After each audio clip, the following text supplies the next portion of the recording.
what you said earlier about customer service is and sales are hand in hand. I say customer service is sales Mm. because for me, if I go into a place of business and I buy from them and my experience is bad, if before I buy, if the experience is bad, I won't buy. Yeah, So you've lost my sale, exactly. right? Because customer service is your reputation.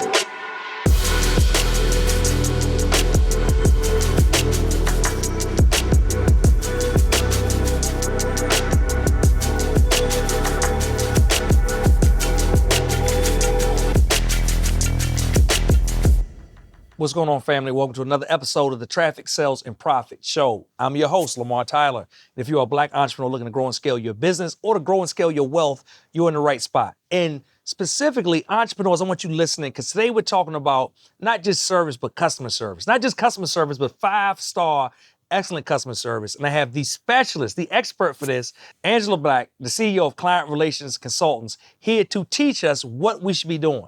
And maybe to teach us what we shouldn't be doing at the same time. So thank you, Angela, for joining us. Thank you for having me. I appreciate it. Yeah. All right. Now, before we get into the tips, I want to tell people something about your background, right? How'd you get into this role where you became an expert around customer service and customer relations and things like that? Okay. So I started in sales and customer service when I was 14. It's pretty much all I know. And you know, what's funny is my background is in healthcare, but I've really never worked in healthcare. It's always been sales. But the type of sales that I did was pharmaceutical sales. And my personality is such that I'm not a hard salesperson. I'm more consultative. Okay. And so throughout my career, that's what I've done. And I did very well being a consultative salesperson. So more of an advisor, more than really hard-nosed sales rep. And over the years, I just developed that skill, did very well, won a lot of awards, got promoted. I was a trainer of reps. I was a manager. And I remember when I was in my 20s, there was a manager, a district manager for one of the pharmaceutical companies, and he retired. And when he retired, I asked him, I said, what are you going to do? And he said, I'm going to be a consultant. And I thought, well, what is that? And he said, well, I have all of this knowledge of being a manager, and I can help small pharmaceutical companies with learning how to manage their reps. And I thought, nice. One day, I think when I get tired of working for somebody, I will be a consultant, right? But I didn't know what I was going to consult in at the time. Well, fast forward 20-something odd years, and I had been laid off 4 times in my career. Wow.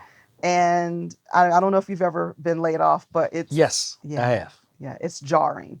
Yes, it is. And this last time, though, I saw it coming, and I said, I'm not going to work for anybody else. I want to take all the experience, all the expertise, all the knowledge I have, and create a consulting firm where I teach small Black-owned and women-owned businesses how to increase their sales using customer service. So I actually saw you had a challenge. Yes. And I watched the challenge, and then I came to, I think it was Game Plan, and I started my business in anticipation of being laid off. And once I got laid off, I said, that's it, I'm done. I'm not going back. That's amazing. I didn't know that part. I didn't know that last part. Yeah. So there's a few things you said that I love, and I wanted to point it out. And one, we'll get more into this, but the fact that a lot of people don't realize that sales is a function of customer service. Oh, like, you know, when you're talking and engaging with the client, whether it's for good terms or bad terms, there's a sales opportunity there. So we're definitely gonna talk about that in just a few minutes.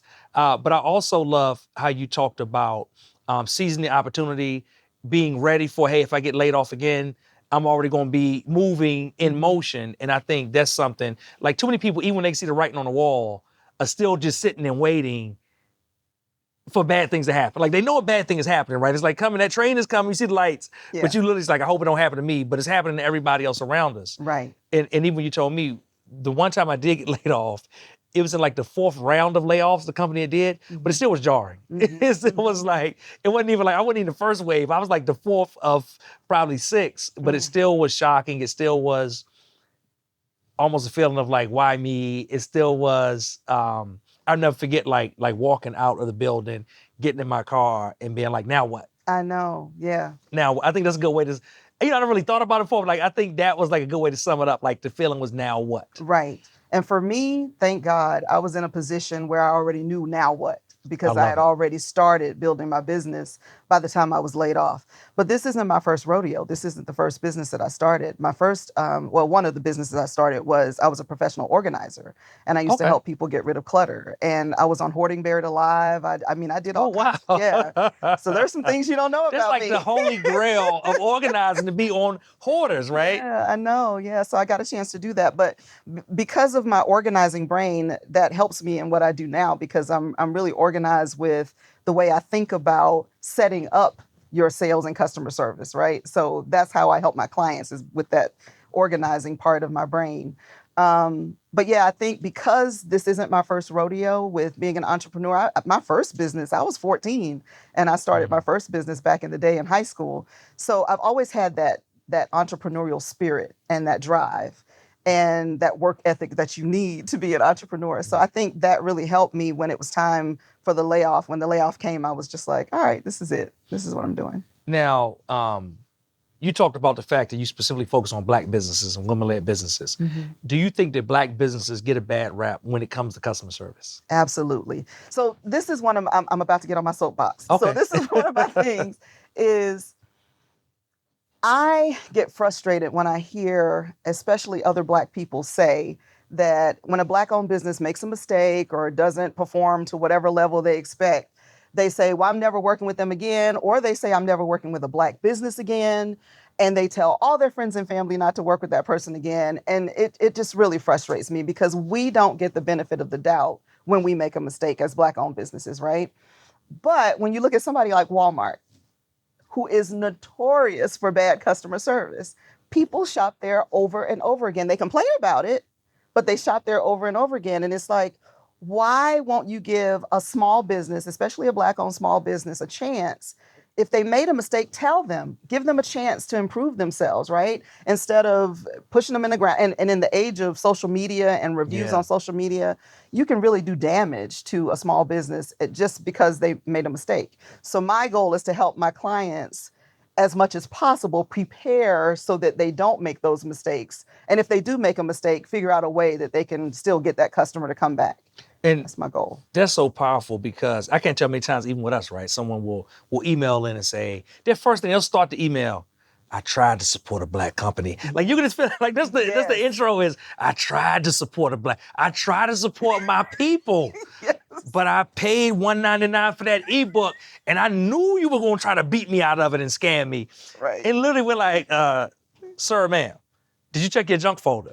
Then they come back like, oh my bad, it was in the junk mail. But literally like same thing you said. I'm sitting here in our office building where there's a Popeyes right across the street.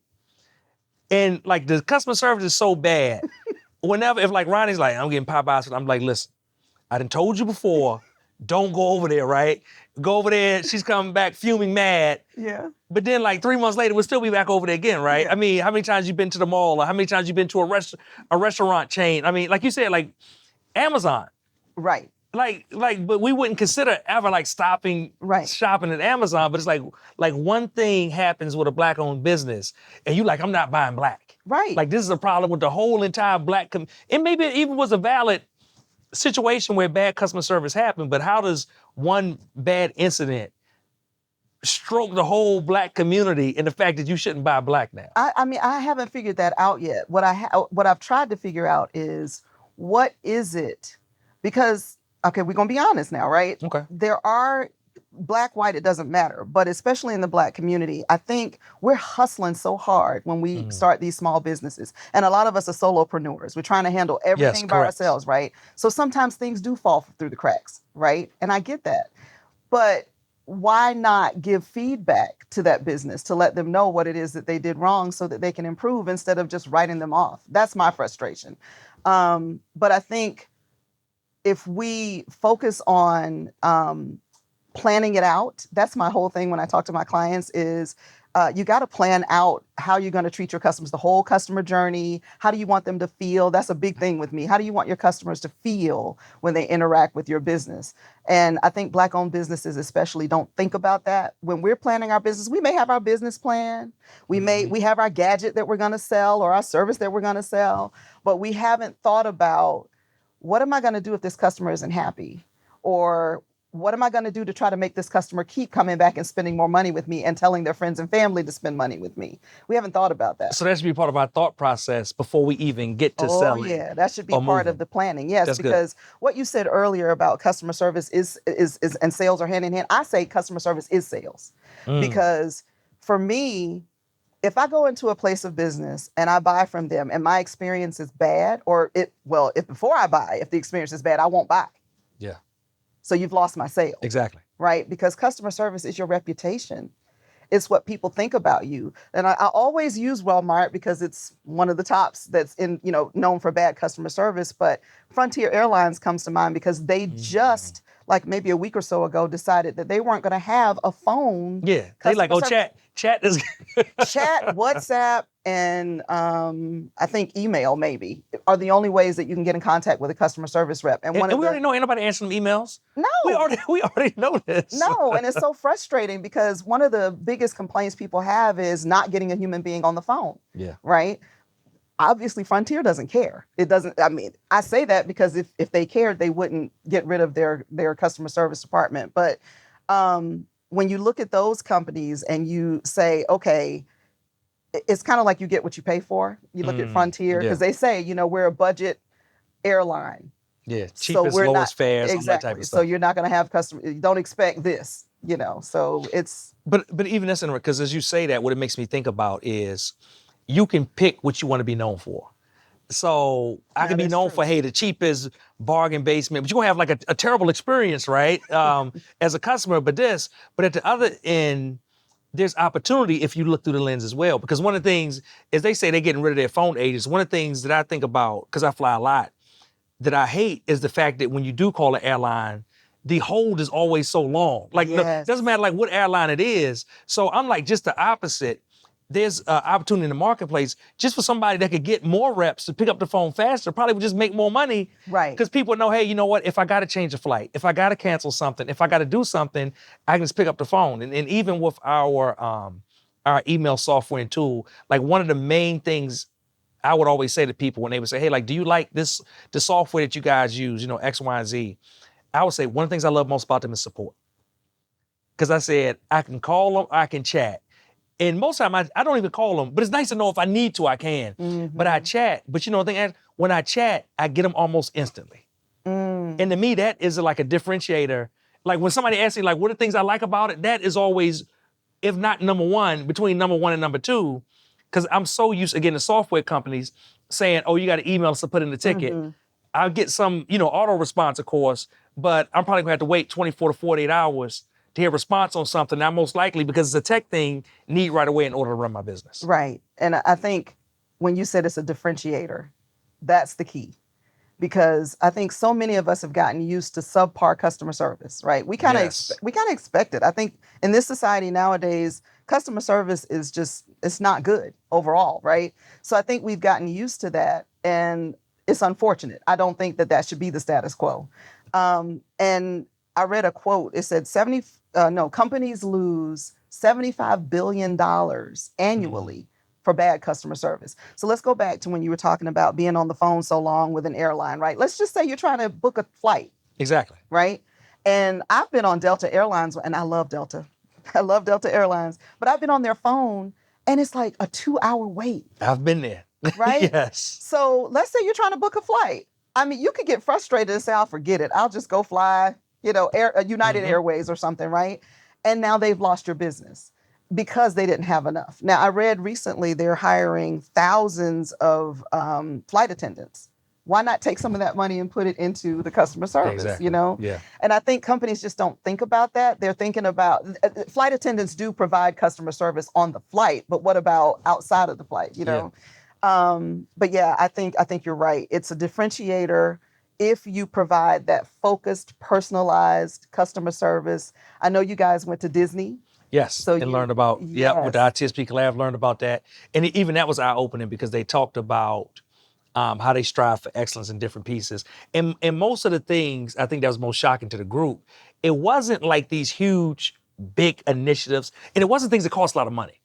I want to be clear about that, right? Like increasing customer service didn't necessarily mean that they went and bought this huge computer system or, programmed this special thing in or got, artificial intelligence. It was things like, hey, we know that our first touch point is not when people walk inside the gates. The first touch point is in the parking lot. Mm-hmm. Like literally like the person at the toll letting them in, like that's the first touch point. Mm-hmm. So we kind of go all the way out to say, hey, you know what? Like these are all the things that happen before they actually get to us and they come inside the park. How can we make that better? It was, one of the biggest issues people had was that at the end of the day, they can't find their car. Mm-hmm. Because the parking lot's so big, right? Mm-hmm. And if they got, you imagine you got 2 or 3 small kids that have been in the day park in Florida in the sun all day. Yeah. You sound like this triggered, just like triggered you, right? But like being able to find your car. So they came up with a system around how they park and how they let you know where you park. So it's easy for you to find it. Again, right? Like all these things that are small things, but made a huge difference. Right. And that's what I love about customer service. If you say, I want to be like world class and I want to be the best, like I said, many times it's not about money. It's just about effort. And like you said, it's just being front of mind, top of mind. I want time to go towards this. I want budget to go towards this. And that's what I'm doing. Right. And I think for me, you got to think a little bit outside the box. Everybody's sending emails, right? So why not do something that's more personal? I'm a big proponent of phone calls. I like to get folks on the phone and talk to them. One thing Delta Airlines did for me was one day I was getting on the plane and I go to my seat and there's this card in my seat, handwritten. And the reason I know for sure it was handwritten is because every word was a different color. Right? So I know that this person took the time and it was, "Hi, Angela. Wow. Thank you for flying with Delta Airlines. We hope you enjoyed your trip," and whatever. And I looked around to see if anybody else had it on their seat, right? Nobody did. Wow. It was just my seat. So that didn't cost them anything. Right. It was just the effort, right? But it made me feel, wow, like so special. I even put it on social media, like, look what Delta Airlines did for me. And it's something simple like that just makes you feel a little bit appreciated, When I go to, say, Publix and Kroger, I like to use those two. The atmosphere is completely different. If you walk in a Kroger, the lighting is not as bright as it is at Publix. The aisles are not clean like they are at Publix. I very rarely see anybody stocking at Publix. And then when I ask somebody for help, they always know where to help me. They walk me to where I need to go versus when I'm at Kroger, I don't get that. I like Kroger, but you know what? They always stock in Kroger. Like I'm walking around. I never thought about it before, but I'm walking around lifts. I'm walking, like literally they'll be coming through with like a pallet jack and like, excuse me, and I had to get to the side. You are absolutely, I never thought about that, but you're absolutely I right. pay attention to that all the time. It's just a way of life up in there. All the time. And see, that's one of the reasons I don't like shopping at Kroger. Now, their prices are less expensive than Publix. Okay. But again, you get what you pay for in some instances, right? So I'll go to Publix and they have the cashiers, several of them. I don't have to ring my own groceries up if I don't want to. Now you go to Kroger, there's one cashier and there's a long line for you to ring your own groceries up, right? So it's just little things that make you feel special and respected and appreciated that makes you stand out if you just implement those little things. Now, it's something you said I want to draw out because you said, hey, you're willing to pay more for this experience. And I know a lot of times entrepreneurs or small business owners are afraid to raise prices. But what we're saying, like, hey, again, this is a differentiator that will allow you to do more and to charge more and knowing that not everyone is willing to pay, right? Because a whole lot of people say, well, you know what? I'll fly the Frontier or I'll fly the Spirit because it's going to be cheaper. Right. But then by the time they get off halftime, they be like, well, it wasn't that cheap, right? That wasn't worth it. But it's some people that'll still say, hey, I'll do that, right? But there are people that say, hey, I'll pay more for an actual elevated experience. So encouraging, if you're an entrepreneur watching this, right, I want you to start thinking through that lens and thinking about if you can implement these things in your company to actually raise your prices and make it more profitable at the same time. Hey, if you're listening, I want you to think about this. Our community needs you. So if I need you to grow your business, it's only one way for you to do it and make it happen, and that is with TSP Propel. TSP Propel is like Netflix for Black entrepreneurs. It's a go-at-your-own-pace self-study system of over 50-plus courses. In addition, we give you resources and templates to execute faster, and we're going to do monthly calls with my coaches to make sure you get everything you need and get your questions answered. For more information, visit www.tspropel.com. This is good. So, one of the things you also said earlier, we were talking about Black business and people sometimes improperly, unjustly blaming Black business for a lot of things. And one of the things I've always said, a lot of the issues that people have with Black businesses are not Black business issues, they're small business issues. I can't ship in 2 days like Amazon, not because I'm a Black business, because I'm a small business, right? My shipping prices are higher than all of the other places that you normally shop at because I'm a small business and I don't have the relationships with FedEx and UPS, and Right. I'm not sending enough volume out to get the prices down like some of the bigger counterparts are. So I loved how you talked about that, but I want to dig more into the sales piece again. Because one of the things I've learned just from running the business over the years, again, is that when we get on the phone with people, or when we talk through email, but I like phone too. We get on the phone with people and they're happy. Hey, this is great. I'm excited. That's an opportunity for us to sell into something else.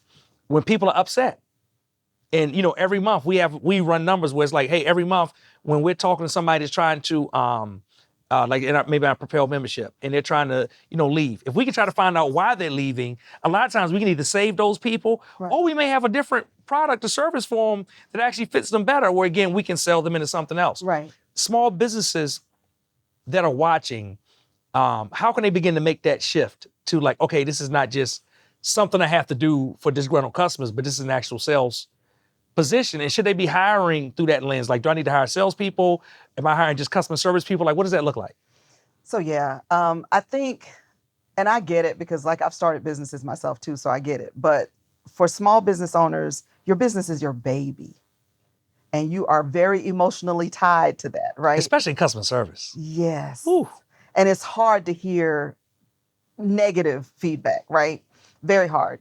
And so a lot of my clients, I've had clients that say, listen, you handle this customer because if I respond, it's not going to be good, right? And then at the same time, they're afraid to give that responsibility to somebody else because they're not sure that that person's going to hold the hand of their customer the way they want them to. So for me, I think the best thing to do is to plan as much as you can up front.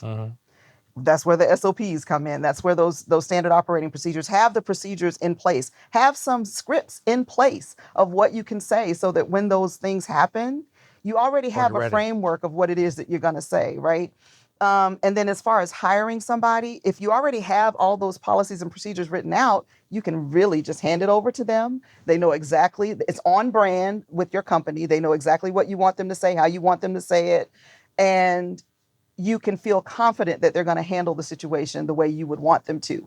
But the problem is, I think, again, a lot of small businesses don't think about customer service up front, so they don't plan. They're more reactionary, right, because of it. Right. Now, if they're trying to go out and find someone, okay, this is my baby, but I'm going to try to hand it off to somebody else and let somebody else handle customer service so they're not, they can handle it more objectively than I would. Plus, I can get my time back because customer service is like one of the big things that takes a lot of time for solopreneurs and early stage businesses. So we can get out of that, we can get our time back and get focused on driving in more sales or creating more business. But if they want to hand it off, are there certain qualities that you find in great customer service people? Oh, definitely. Empathy. That's one of the biggest. So think about if you're a disgruntled customer, think about a time that you had a bad experience and you called the company to complain. What was one of the things that you want? What was one of the main things that you wanted out of that exchange? You wanted to be heard. Yeah. Right? Not necessarily that they agreed with you, but they hear you and they understand, listen, we dropped the ball. And they are accountable for what it is. If they had a role in it, that they're accountable, right? So the person that you hire has to have empathy. They have to be self-driven and independent thinkers. Because sometimes you have to think on the fly, even though you have these scripts, you have that framework, but you can't predict everything somebody's going to say when you're having a conversation with them. So it has to be somebody that's an independent thinker. And then someone who is confident in themselves enough to know that they have certain things they can do to appease the customer. So you should have already had conversations with that customer service rep to say, here's some things you can do if we've got an upset customer. You can do this to try to make it right. So when they ask that question and they say to the customer, you know what, I am so sorry that you had this experience and looks like we dropped the ball and we do not want to lose your business. What can we do to make it right? When they ask that question and the customer comes back and says, I want 50% off of whatever, they know they have permission to do certain things. right? Without having to come and ask you and taking some more of your time. So I think those are some of the biggest things that people need to look for when they're hiring somebody to do customer service, which, you know, nowadays I think it's challenging because you've got to find somebody with some longevity, somebody who's going to stay with your company for a long time, somebody you can trust because they are the face of your company when front lines. Yes. And so it is challenging, but it's not impossible. And I think that if you have those things that you're looking for, and having been in sales, I remember when I was being interviewed, there were certain times they would say, tell me about a time when you did this. How did it happen? You know, you could ask those types of questions to get their feedback and find out how would they handle a situation when a customer calls and is irate, right? So those are some of the things that you can do when you're looking to hire. Oh, this is so good. You know, you talk about that. I was thinking about, you know, how can we empower them, like you said, to be independent, so they don't have to come to us for different things or different decisions, and they can just close it right there on the record. So the further you drag it out, I think that frustrates clients sometimes too, when it's like, hey, let's call for this. Like, we can't do this right now. Like, you gotta, or I think even sometimes when somebody's like, hey, you know, I gotta check with somebody and call you back. What it does, it triggers all the other times when you didn't get the call back. Right. Because then you're like, here we, you know, it could be my very first instant with you, but it's like, oh, here we go again. I'll never get a call back. This never happens. And oh man, like as you're talking these different pieces, I just have so many things running through my mind of so many times. Just recently, we had an instance, one of the banks that we use, and my wife, you know, had something they're supposed to be following up on, looking into, and they didn't. Right? And it's like, she's like, hey, I went back and I asked the guy, like, this is like a big deal. Like, you're supposed to get back to me. Why did you not get back? And it was, you know, some excuse that probably was made up. But like, what I guess what they don't realize a lot of times, again, is not just the action in that moment. That person's bringing all the previous things that happened, even outside of your company, right? The one time the other bank didn't call me back. The one time this person blew me off. The one time this, and we get to this moment and it's not in a silo, but it's all those customer service experiences together, look at through that lens.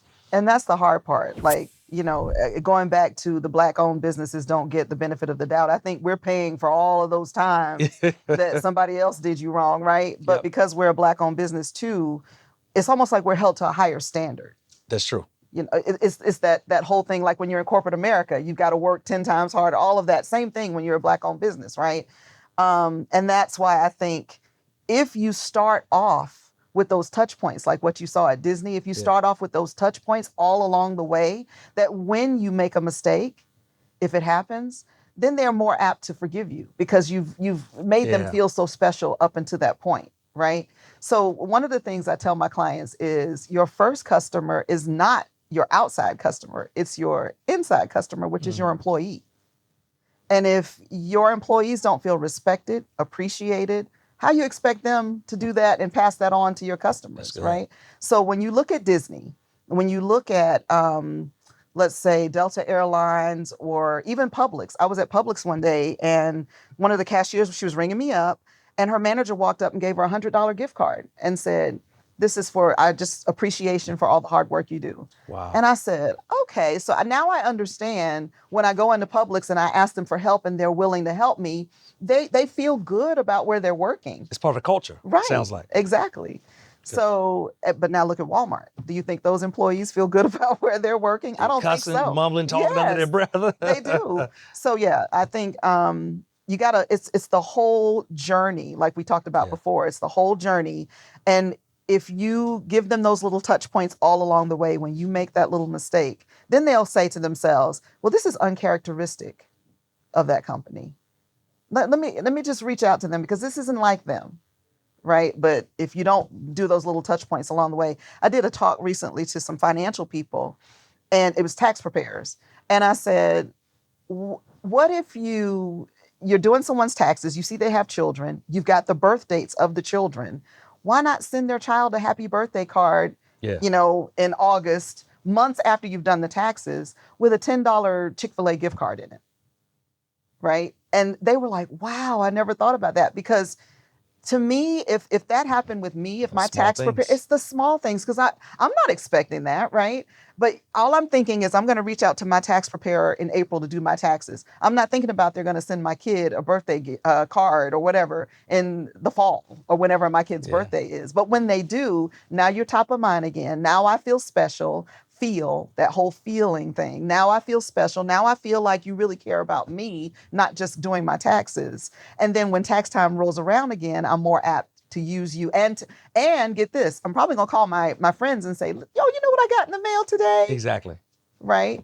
So that's the whole thing, is trying to get your customers to do the selling for you, so you don't have to spend as much money on marketing and getting the new customers in the door. And let me ask you this, because I know always see you doing kind of like ratings and reviews and stuff online too. How important is that for small businesses to get those rating and Very. reviews? And then, like, are there any specific things that they should be doing, whether online or brick and mortar, whatever like that, to get more of those reviews from clients and customers? Well, to answer your first question, very important, because COVID did us in. Like, COVID made everybody stay home and really focus on those online reviews.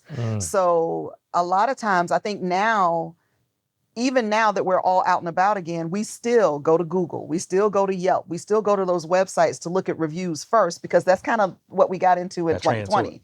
So it's extremely important. And when I look at reviews, if I see a negative one, I keep going.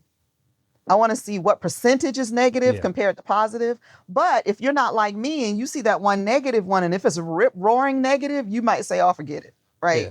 So now I you love didn't even get a chance to make a good impression with that person because they saw one negative review. I try to, what I do is I try to sort them if I can, because I want to read what all the worst. I don't really care about the ones in the middle. Right. I want to read what the top ones say, and then I want to read like the one star, like what are the one, and then I'll say, like some of the one stars may be a fluke. It may be like, hey, this Right. that one product they got was defective, or maybe sometimes people do be tripping. Right. So maybe they were tripping, but I'm looking for like, hey, I'm gonna read all the ones at the very bottom. Do they say the same thing? Because if they all saying like, hey, I got it, and it was like this, I got it like this, I ain't doing it. And I definitely do that with hotels.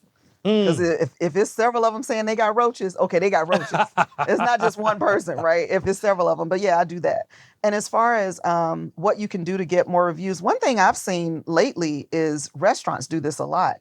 They will, if you have to do a reservation, when the reservation is over, you'll get a thing that says, if you do a review, you'll be entered into a drawing for $500 or whatever. Do a review of your favorite. So they solicit it. Right. Now, I will say some of my clients are afraid to get those reviews because they don't want to hear the negative, but you need that so that you can improve. That's feedback, good and negative feedback, helps you improve. So soliciting, doing the surveys, calling. I like to call people, get them on the phone and ask them. Here's the other thing. I don't know if you do this, Lamar, but do you call, as the CEO of Tyler New Media, do you call people and say, I'm Lamar Tyler, I'm the CEO? I do not. I actually like calling people, but I don't. But you know what? I'm gonna do it next week. I'm off. I'm out tomorrow. You know what I'm saying? I don't know when it's filmed. I don't know if the crew knew. Don't look for me tomorrow. I'm out. I'm out here celebrating. But when I'm back in the office, I'm gonna do, because I actually like talking to the clients, because it's what you were saying before. You're talking about calling. We do a lot of phone calls here. And I know a lot of times people are scared and afraid to get on that phone. But they don't realize is that when you call from a business that people actually spend money with, it's not like you cold calling people. No. I've done cold calling in the call center. It's totally different. Most time they're excited. Like they'll, first they're like, all right, who's this? Yeah. Then we like traffic salesman. They like, hey, because they excited about the brand. But I know they would love to hear from me. I'm gonna do that. That's how many times have you gotten called by a CEO? Never. Right. So that's another way to stand out. And so I tell my clients that get on the phone, even if you just call 5 people a week. Yeah, that's good. Right. Just call them and talk to them and say, because again, it shows that person, it's that personalized and focused customer service, and it shows them that they are value to you and that you really want their feedback. So yeah, I think you should do it. I love it. I want to do it. Yeah. Now I feel like I got to, because we got this on camera. Hey y'all, edit this part out just in case I don't, in case I don't follow through. No, I'm gonna do it. I'm gonna do it. Start next week. I love it. All right. So if somebody's watching, small business owner, and they're saying, "Oh my goodness, this is so good," like what should I do to begin my journey to delivering better customer service? Any first steps or things they should do Besides picking up the phone and calling people? Oh, no, they don't need to do that first. Okay. No, I think the first thing they need to do is figure out, again, what do they want that customer to experience with their business? How do they want them to feel from the beginning to the end and beyond? What do they want them to say behind closed doors about their business? And once they figure that out, write all of that down and then figure out how you're going to get them to feel that, how you're going to get them to experience that. What are you going to do step by step? From the time that they see your website, to the time that they call you, to the time they walk in the door, if you have a brick and mortar, to the time they get your products, if it's shipped to them, whatever it is, what are you going to do step by step? And then what are you going to do step by step to keep them? Because I think it's, if you increase customer retention by 5%, it increases your revenue anywhere between 25% and 85%. Yep. Anywhere in that's a huge range. I believe it. But I know you talk about customer lifetime value, right? So the money's not always getting new people and keeping the people that you have. It's keeping people that you have. And if you keep me and I go out and tell everybody how wonderful TSP is, my customer lifetime value is exponentially greater because now I've brought people to you that you didn't have to go out and get, right? That's true, yeah. So you've got to try to figure out ways that you can encourage that. And if you write it all out, then act on it. You've got to implement it. Once you implement it, then it's smooth sailing after that. Once you get it part of your culture. Yeah, this has been amazing. All right, if people want to work with you, they want to learn more about you, they want to follow you online, how can they learn more about you and what you do? So online, I'm on like 8 different social media platforms. But online, it's The Client Consultant. So I'll be on Instagram, YouTube, Facebook, TikTok, The Client Consultant. And then my website is www.angelablackcrc.com, and they can find me there. I love it. So I want all of you to commit to delivering a higher quality, right, and higher standard of customer service using what Angela talked about today. I can't wait to hear what you took away from this. Do me a favor, right? Leave us a comment if you're watching. If you're listening, I want you to send us a message on social and let us know how you'll make customer service better. I hope you enjoyed today's show. We drop new episodes every single week, so make sure you subscribe and turn on notifications. Enjoy the next episode.